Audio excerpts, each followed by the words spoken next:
معجب يقتحم المسرح ويثير دهشة نجوى كرم في حفلها بسوريا.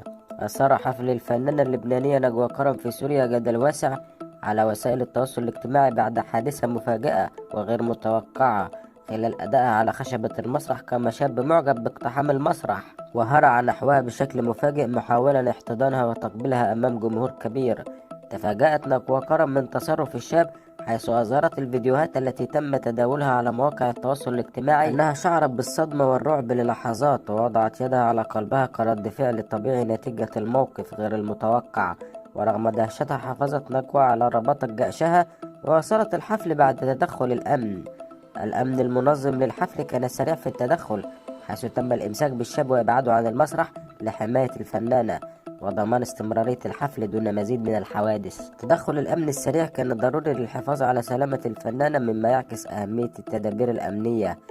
لقت الحادثة تفاعل كبير على منصات التواصل، حيث عبر كثيرون عن صدمتهم من تصرف الشاب، بينما أشاد آخرون برباطة جأش نجوى كرم واحترافيتها في التعامل مع الموقف. كما أظهر الجمهور دعم كبير لنجوى، معتبرين أن تصرف المعجب لم يكن لائقا وغير محترم في مكان يجب أن يسود الاحترام والهدوء.